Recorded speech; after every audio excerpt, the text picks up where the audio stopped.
Hello children. आज हम अलंकार के बारे में पढ़ेंगे। अलंकार शब्द दो शब्दों से मिलकर बना है, एक अलम और दूसरा कार। अलम का अर्थ होता है भूषण और कार का अर्थ होता है करने वाला। इस प्रकार अलंकार का अर्थ हुआ आभूषण, धारण करने वाला। जिस प्रकार आभूषण स्त्री की शोभा बढ़ाते हैं, उसी प्रकार काव्य में अलंकार कविता की शोभा बढ़ाते हैं। आपने देखा होगा कि हमें वो कविता बिल्कुल अच्छी नहीं लगती जिसमें रोचकता नहीं हो, जिसमें तुकबंदी नहीं हो। ठीक है, तो जहाँ ये सब नहीं होता तो वहाँ पे अलंकारों के अभाव के कारण कविता कैसी हो जाती है, बोझिल सी हो जाती है। इस बात को जरा इस उदाहरण से समझिए। पहला उदाहरण देखिए, राकेश की चांदनी यमुना के जल पर चमक रही थी। एक तो ये साधारण सी पंक्ति है। अब अगर इसे हम कुछ इस प्रकार से कहें कि चारों चंद्र की चपल चांदनी चमक रही यमुना जल पर, तो कौन सी पंक्ति बोलने में ज़्यादा सुंदर लगी, आप बोलकर देखेंगे तो आपको स्वयं अनुभव होगा। जाहिर सी बात है कि दोनों बातें एक ही हैं, किंतु ख वाली पंक्ति हमें ज़्यादा प्रभावित करती है। ठीक उसी प्रकार दूसरा उदाहरण देखिए, उसकी आंखों से आंसू बह रहे थे। एक तो ये बात साधारण से शब्दों में कही गई। दूसरा कविता के रूप में अगर कहा जाए, सावन के बादलों सी उसकी आंखें बरसने लगी। तो दोनों पंक्तियों में कहने का तात्पर्य यह है कि जो पंक्ति शब्दों के चमत्कार के साथ आई है, वो हमें ज़्यादा प्रभावित कर रही है। इसी प्रकार से एक और उदाहरण हम देख सकते हैं, जैसे पति को छोड़कर और कोई वरदान ले लो। एक तो ये साधारण शब्दों में कही गई बात, और कुछ अलंकारिक भाषा में अगर हम कहें तो वर को छोड़ और वर ले लो। तो ये पंक्ति हमें थोड़ा सा प्रभावित करती है। यहाँ पे दो शब्द वर वर अलग अलग शब्दों में प्रयोग हुआ है अर्थों में, लेकिन प्रभावित कर रहा है। तो अलंकारों का मतलब समझे। अलंकार काव्य की शोभा को इसी प्रकार बढ़ा देते हैं। अलंकारों को भी दो भागों में बांटा जाता है, एक शब्दालंकार और दूसरा अर्थालंकार। अब इसमें अंतर क्या है? शब्दालंकार क्या होते हैं? जहाँ विशिष्ट शब्द प्रयोग के कारण काव्य में चमत्कार उत्पन्न हो जाता है, वहाँ शब्दालंकार होता है। और जहाँ अर्थ की विशिष्टता के कारण काव्य में चमत्कार उत्पन्न होता है, तो वहाँ अर्थालंकार होता है। अर्थात जिस काव्य में शब्दों के कारण रोचकता आ जाती है, जिस कविता में, तो उसे हम शब्दालंकार कहते हैं। और जिस कविता में अर्थ के आधार पर सुंदरता आती है, तो उसे हम अर्थालंकार कहते हैं। ठीक है, तो दो प्रकार के अलंकार होते हैं, एक होता है आपका अर्थालंकार और दूसरा होता है आपका शब्दालंकार। ठीक है, तो सबसे पहले हम पढ़ते हैं शब्दालंकार। शब्दालंकार मुख्य रूप से तीन प्रकार के होते हैं। एक होता है अनुप्रास अलंकार, दूसरा यमक अलंकार और तीसरा श्लेष अलंकार। तो ये तीन प्रकार के अलंकार होते हैं, अनुप्रास, यमक और श्लेष अलंकार। ये तीनों शब्दालंकार हैं। तो सबसे पहले हम पढ़ेंगे अनुप्रास अलंकार। अनुप्रास अलंकार क्या होता है? जिस कविता में या जिस काव्य में वर्णों की बार बार आवृत्ति से चमत्कार उत्पन्न होता है, तो वहाँ पे अनुप्रास अलंकार होता है। बार बार आवृत्ति मतलब बार बार किसी शब्द का वाक्य में, उसमें कविता में आना, जिससे कि कविता और सुंदर हो जाती है, तो उसे हम शब्दालंकार कहते हैं, अनुप्रास शब्दालंकार। जैसे देखिए उदाहरण देखिए, पहला, तरनी तनुजा तट तमाल तरुवर बहुछाए। जब आप इस पंक्ति को बोलेंगे तो अपने आप आपको बोलते समय एक वर्ण की आवृत्ति सबसे ज्यादा नजर आएगी। किस वर्ण की? त वर्ण की। तो यहाँ त वर्ण की आवृत्ति के कारण पंक्ति में क्या उत्पन्न हो गई है? सुंदरता उत्पन्न हो गई है। ठीक है, तो इस प्रकार से इस वर्ण की आवृत्ति के कारण यहाँ पे अनुप्रास अलंकार है। इसी प्रकार चारु चंद्र की चंचल किरणें खेल रही हैं जलथल में। अब यहाँ चारु चंद्र चंचल किरणें, जब चारु चंद्र चंचल में एक साथ च और ल वर्ण की आवृत्ति है, तो यहाँ पे सुंदरता आ गई है। ठीक ऐसे ये नीचे वाला उदाहरण देखिए, देख सुदामा की दीन दशा करुणा करके करुणानिधि रोए। ये पंक्ति आपकी पढ़ी हुई है, करुणा करके करुणानिधि रोए। तो यहाँ पे क वर्ण की आवृत्ति के कारण क्या है? और त वर्ण की आवृत्ति, देख सुदामा की दीन दशा। तो इन दोनों आवृत्तियों के कारण अनुप्रास अलंकार है। तो आया समझ में? जहाँ वर्णों की बार बार आवृत्ति होती है, वहां पे अनुप्रास अलंकार होता है। अब है आपका दूसरा शब्द अलंकार, यमक अलंकार। जहाँ एक ही शब्द दो या दो से अधिक बार आए और उसका अर्थ हर बार अलग अलग हो, तो उसे हम यमक अलंकार कहते हैं। ठीक है, मान लीजिए कोई कविता है, कविता की कोई पंक्ति है, उसमें एक शब्द दो बार आ रहा है। ठीक है, एक ही शब्द 2 बार आ रहा है, लेकिन दोनों ही बार उसका अर्थ अलग-अलग हो, तो उसे हम कहते हैं यमक अलंकार। जैसा कि उदाहरण में देखिए, काली घटा का घमंड घटा।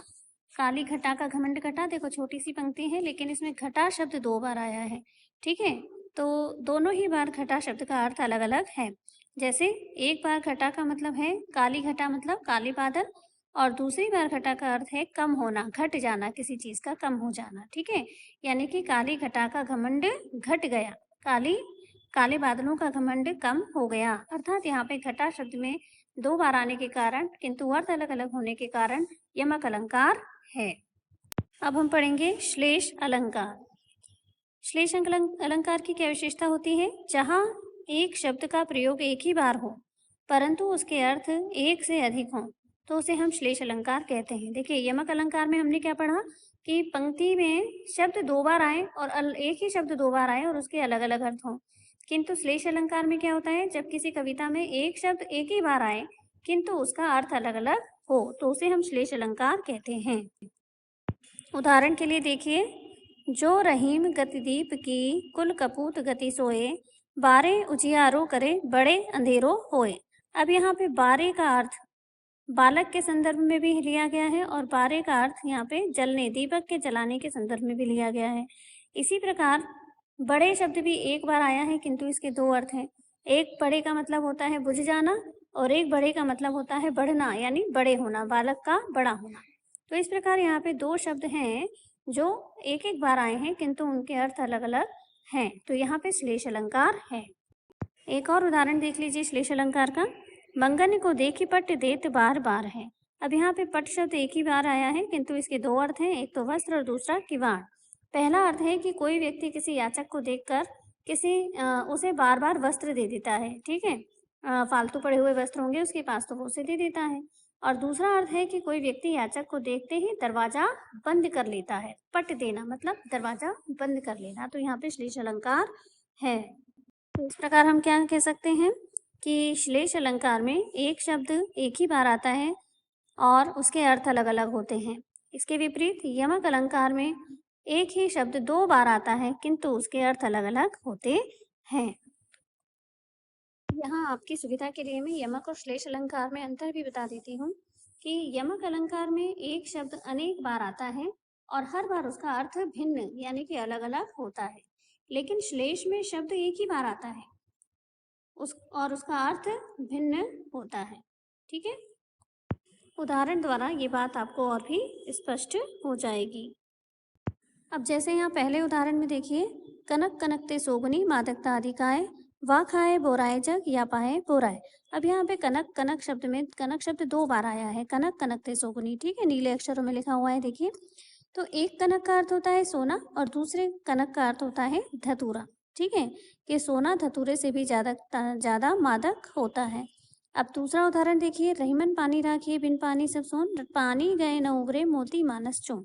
अब इस दोहे की दूसरी पंक्ति में श्लेष अलंकार है, पानी गए न उबरे मोती मानस चून, ठीक है? क्योंकि यहाँ पे पानी शब्द एक ही बार आया है दूसरी पंक्ति में, और ये मोती के संदर्भ में इसका अर्थ होता है चमक, मानस के संदर्भ में, मनुष्य के संदर्भ में होता है इज्जत, और चून यानी आटे के संदर्भ में होता है जल। तो इस प्रकार यहाँ पर भी ये श्लेष अलंकार है। अब हम प्रमुख अर्थ अलंकारों के बारे में पढ़ेंगे। तो सबसे पहला अर्थ अलंकार है उपमा अलंकार। तो उपमा अलंकार क्या होता है? उपमा अलंकार किसे कहते हैं? जहाँ एक वस्तु या प्राणी की तुलना दूसरी किसी प्रसिद्ध वस्तु या प्राणी से की जाती है उसके रूप, गुण, धर्म के आधार पर, तो उसे हम कहते हैं उपमा करना। अगर साधारण शब्दों में देखें तो उपमा से तात्पर्य होता है एक को दूसरे के समान बताना, ठीक है? यानी कि एक की तुलना दूसरे से करना, उसे हम कहते हैं उपमा देना। जैसे हम किसी स्त्री के मुख को चांद की उपमा दे देते हैं, ठीक है? जैसे हम भगवान के चरणों को कमल की उपमा दे देते हैं, तो ये क्या है? इसे ही कहते हैं हम उपमा देना, और इसी से बना है उपमा अलंकार। उपमा अर्थात एक को दूसरे के समान बताना। अब उपमा देते समय हमें 4 चीज़ों का ध्यान रखना पड़ता है, ठीक है? यानी 2 चीज़ों की, 2 पक्षों की जब हम तुलना करते हैं या उपमा देखते हैं ना एक को दूसरे की, तो हमें 4 बातें 4 तत्व ध्यान में रखने चाहिए। पहला होता है उपमेय, दूसरा उपमान, तीसरा साधारण धर्म और चौथा वाचक शब्द। उपमेय क्या होता है? जिसकी उपमा दी जाए अर्थात जिसका वर्णन हो रहा है पंक्ति में, उसे हम कहते हैं उपमेय। ठीक है, जैसे चांद सा सुंदर मुख। अब इस उदाहरण में मुख क्या है? उपमेय है, क्योंकि मुख को उपमा दी जा रही है। दूसरा है उपमान। वह प्रसिद्ध वस्तु या प्राणी जिससे उपमेय की तुलना की जाए उसे हम कहते हैं उपमान। यानी जो चीज प्रस्तुत नहीं है, अप्रस्तुत है, उसे हम कहते हैं उपमान। ठीक है, जैसे चांद सा सुंदर मुख। अब मुख यहाँ पे उपमेय था, तो मुख को किसके समान बताया गया? चांद के समान। तो चांद क्या हो जाएगा? उपमान हो जाएगा।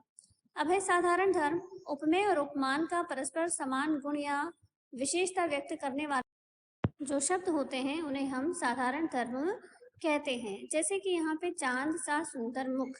अब यहाँ पे क्या है? साधारण धर्म सुंदर है, क्योंकि क्या समानता बताई जा रही है? सुंदरता की समानता बताई जा रही है कि मुख चंद्रमा के समान सुंदर है।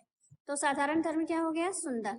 अब वाचक शब्द, जिन शब्दों की सहायता से उपमा अलंकार की पहचान होती है, मतलब वो शब्द जिससे कि उपमा दी जा रही है, जिसके माध्यम से उपमा दी जा रही है, उसे हम कहते हैं वाचक शब्द। जैसे चांद सा सुंदर मुख, तो यहाँ पे सा शब्द क्या है? वाचक शब्द कहलाएगा, क्योंकि यही वाचक शब्द से ही हम उपमा अलंकार की पहचान करते हैं कि किस किस की तुलना की जा रही है, किसको किसके समान बताया जा रहा है। ये किससे पता चलता है? वाचक शब्द से पता चलता है। तो उपमा अलंकार के वाचक शब्द देख लीजिए, जिनसे कि हम उपमा अलंकार की पहचान करेंगे। जैसे सा, से, सी, तुल्य, सम, जैसा, ज्यों, सरिस, समान, ये वाचक शब्द उपमा अलंकार के हैं। या हम ये भी कह सकते हैं कि कविता में इन शब्दों को अगर आप पाते हैं तो इन शब्दों से आप उस अलंकार को पहचान सकते हैं कि इस पंक्ति में उपमा अलंकार है। इस बात को आप समझ सकते हैं कुछ और उदाहरणों से जो पुस्तक में दिए हैं। पहला ही उदाहरण देख लीजिए। हाय फूल सी कोमल बच्ची हुई राख की थी ढेरी।